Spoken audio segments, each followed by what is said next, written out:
বেরোয় আসছে, এরা চাচ্ছে হচ্ছে যে নিরাপত্তা, এটা শেষ নিরাপত্তা নিশ্চিত না।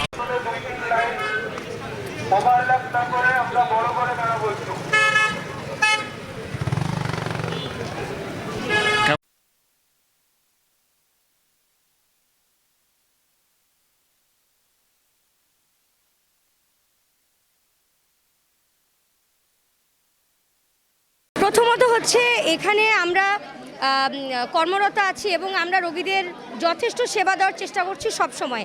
আমাদের উপযুক্ত ম্যান পাওয়ার না থাকার পরেও এখানে রোগীর যে পরিমাণ চাপ সেটা সামলানো যে কতটুকু কষ্টকর, এখানে যারা কাজ করে এটা শুধু তারাই জানেন। আমরা যেখানে একসাথে 25টা ইমার্জেন্সি অপারেশন হচ্ছে, সেখানে 5 জন ডাক্তার কয়জনকে একসাথে ঢোকাবে সেটা আপনারাই বলেন।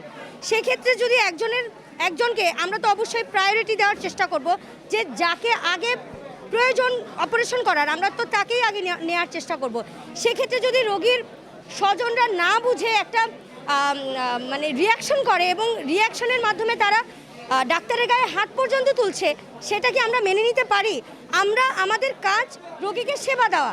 সেক্ষেত্রে রোগী যদি সেটা না বুঝে উল্টা আমাদের উপরেই রিয়্যাক্ট করে এবং এমনভাবে রিয়্যাক্ট করে যে মার খেতে হচ্ছে, সেক্ষেত্রে এভাবে সেবা দেওয়া সম্ভব না। এবং আমরা চাই দ্রুত সরকার এবং যারা আছে কর্তৃপক্ষ তারা আমাদের দিকে তাকাবে এবং বোঝার চেষ্টা করবে যে এভাবে রোগী যদি আমাদের উপর চড়াও হয় আমরা তাদেরকে সেবা দিতে পারবো না। তাহলে আমাদের ম্যান পাওয়ার বাড়ানো হোক। আমাদের যতটুকু ম্যান পাওয়ার আছে আমরা সেটা নিয়েই কাজ করছি এবং সেটা দিয়েই যদি আমরা তাদেরকে অ্যাট এ টাইম তো সেবা দিতে পারবো না। আমার অপারেশন রুম, আমার অপারেশন থিয়েটার একটা, সেখানে আমি অ্যাট এ টাইম 3 জনকে ঢুকাতে পারবো, আমি কি 10 জনকে ঢুকাতে পারবো? এটা তো সবাইকে বুঝতে হবে।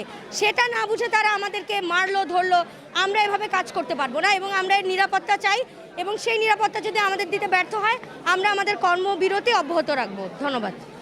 আমাদের কর্মসূচি হচ্ছে আমরা এখন কর্মবিরতিতে আছি, যে পর্যন্ত বিচার নিশ্চিত না হচ্ছে এবং অপরাধীরা যে পর্যন্ত ধরা না পড়তেছে সে পর্যন্ত আমরা আমাদের কর্মবিরতি ভঙ্গ করব না। এবং একই সঙ্গে আমাদের যে পর্যন্ত নিরাপত্তা নিশ্চিত না হবে, প্রত্যেকটা ডাক্তারের নিরাপত্তা নিশ্চিত যে পর্যন্ত না হবে, সেটা যদি আজকে নিরাপত্তা নিশ্চিত হয় আমরা আজকে কর্মে ফিরব।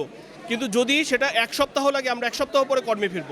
যদি 1 মাস হয় আমরা 1 মাস পরে কর্মে ফিরব। যখন আমরা আমাদের নিরাপত্তা নিশ্চিত হবে আমরা তখনই আমাদের কাজে ফিরে আসবো ইনশাল্লাহ। ঠিক আছে।